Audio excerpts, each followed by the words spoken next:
We are officially reaching the breaking point in Indianapolis. The excuses are running out, the patience of the fan base has completely evaporated, and the tension inside the press conference room last night was so thick you could cut it with a knife. When Caitlin Clark drops 32 points, hits miraculous clutch shots, and practically breaks her back trying to drag a dysfunctional roster to a victory, the absolute minimum expectation is that the head coach steps to the podium, accepts full accountability, and answers the hard questions. Instead, after a catastrophic 104-102 double overtime loss to the Washington Mystics on their home floor, Stephanie White did the exact opposite. What followed was one of the most embarrassing, evasive, and unacceptable post-game press conferences in recent WNBA memory. Rather than confronting the reality of the situation, White appeared to dodge accountability for the Fever's broken defensive schemes, baffling lineup combinations, and total lack of in-game adjustments. This is now back-to-back home games where the defense has completely collapsed, allowing opponents to score over 100 points, while the team scrambles desperately to survive behind late-game heroics from Clark. At this point, the warning signs are impossible to ignore if you watch the game, and more importantly, listen to the post-game comments. It is hard to walk away with any conclusion other than the Indiana Fever looking utterly lost. They are constantly playing from behind, relying on impossible fourth-quarter comebacks just to force overtime, and operate without any visible defensive identity. The most alarming part is that the person in charge seems completely paralyzed when it comes to fixing the root causes of the problem.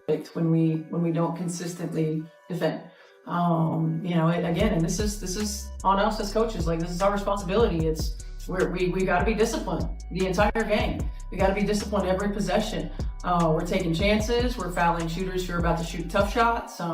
We got breakdowns in coverages. When reporters pressed Stephanie White about the disastrous second and third quarters, the stretches where the Indiana Fever completely collapsed on both ends of the floor, her response only deepened the frustration surrounding this team. White said, "We put a lot of pressure on our offense to be perfect when we don't consistently defend. We got to be disciplined. We got breakdowns in coverages. We got to find combinations of players and rotations that net efficiency." It sounded polished on the surface, full of coaching buzzwords about discipline, rotations, and efficiency. But the real issue was what she avoided saying. She never actually answered the question. She refused to explain why she continued deploying lineups that were getting destroyed in the paint possession after possession. She avoided addressing why Aliyah Boston, the franchise center, was repeatedly pulled away from the rim and forced to operate on the perimeter while the Washington Mystics attacked the paint at will. Most frustrating of all, White openly admitted the coaching staff still needs to find the right combinations, completely ignoring the fact that figuring out those combinations is literally her job before a professional game even begins. And while the coach stood at the podium speaking in vague cliches and spinning in circles, Caitlin Clark stepped up to the microphone and delivered the cold, uncomfortable truth about where this team really stands. And that's our biggest area of growth is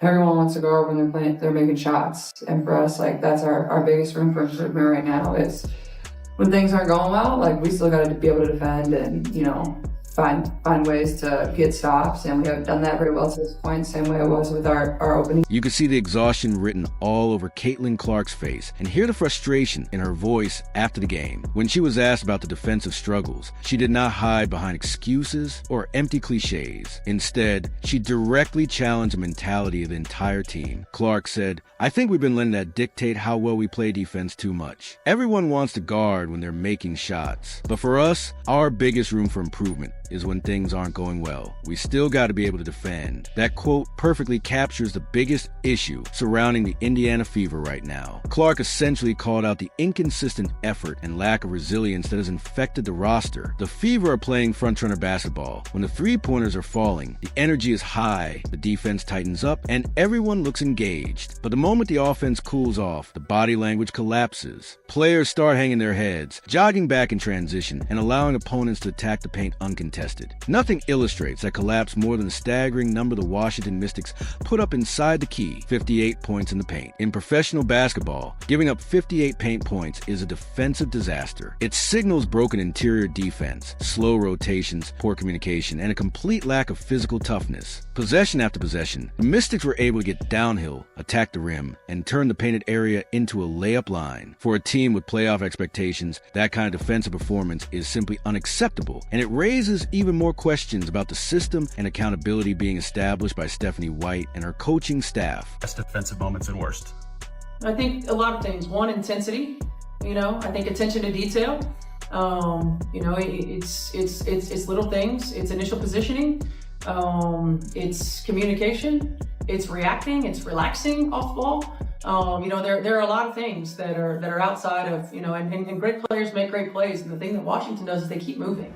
So when reporters pressed Stephanie White about the Fever getting dominated inside, her answers once again centered around vague explanations like communication breakdowns, poor initial positioning, and players resting on defense. But the biggest issue in the room was the one she refused to address: the personnel decisions that continue putting the Indiana Fever in impossible situations. Questions immediately surfaced about why Monique Billings logged 36 minutes as a primary backup big, while the Washington Mystics front court controlled the paint all night. Fans also questioned why the front office invested in perimeter-oriented additions like DeWanna Bonner instead of prioritizing a true rim protector during the offseason. Time after time, Indiana was exposed on the weak side defensively, yet meaningful adjustments did not come until late in the game, when the coaching staff finally began drawing up out-of-bounds plays that generated quality looks. Meanwhile, Caitlin Clark delivered another superstar-level performance that ultimately went to waste. Clark battled through 37 exhausting minutes, scored 32 points, knocked down 7 three-pointers, and repeatedly created offense despite constant defensive pressure and poor spacing around her. She showcased a deadly step-back jumper going to her left, fought through double teams, and hit massive clutch shots that kept Indiana alive deep into overtime. She did everything a franchise player could possibly do to carry her team. Yet even after that performance, Clark made it clear that individual numbers meant nothing in the face of another crushing loss. As she admitted at the podium, "It was great, but I don't really care because we lost." That statement perfectly captured the growing frustration surrounding a season where elite individual brilliance is being overshadowed by systemic problems the Fever still seem unable to solve. I mean, obviously going to the left, that's what I like, but at the same time, like,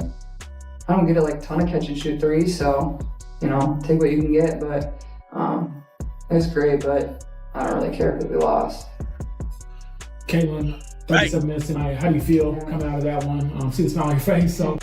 It was great, but I don't really care because we lost. That statement from Caitlin Clark perfectly captures the mindset of a competitor who is producing at an elite level while trapped inside a system that continues failing around her. The playoff implications of the Indiana Fever are becoming impossible to ignore. These are winnable home games slipping away, and the defense continues collapsing at alarming levels, regularly allowing opponents to score over 100 points. If Indiana cannot fix these defensive breakdowns immediately, their playoff hopes could disappear quickly, and if Clark would have missed the WNBA playoffs despite putting together an MVP caliber season, the fallout would be enormous. The conversation surrounding the team would instantly shift from celebrating the league's growth and popularity to dissecting how Indiana wasted one of the most electrifying individual seasons in recent memory. The frustration is even greater because the fans are doing everything possible to support this team. The arena is packed, the atmosphere is electric, and Clark herself acknowledged that the crowd's energy was one of the only reasons Indiana had life late in the game. But fans cannot rotate defensively, protect the rim, or fix a roster that still lacks a reliable interior presence. That is where criticism of Stephanie White and the front office continues to intensify. White's post-game comments came across to many as evasive rather than accountable, especially after Indiana was outscored heavily in the second quarter while committing repeated fouls and allowing easy trips to the free throw line. Those are the types of mistakes that point toward a lack of discipline, organization, and defensive identity. Comparisons are already beginning to surface between White's current team and the squads coached by Christy Sides, who faced heavy criticism herself, but whose teams, according to many fans, did not appear this disconnected defensively so early in the season. If Indiana continues losing games because of poor lineup management and non-existent interior defense, the pressure on the organization will only intensify. What once sounded like emotional reactions from frustrated fans is now evolving into a serious debate about whether major changes are necessary. At the center of all of it is Clark, who continues delivering spectacular performances while the same systemic problems remain unresolved. For many observers, the biggest question is no longer whether the Fever have talent. It is whether the coaching staff and roster construction are capable of supporting that talent before the season slips away completely.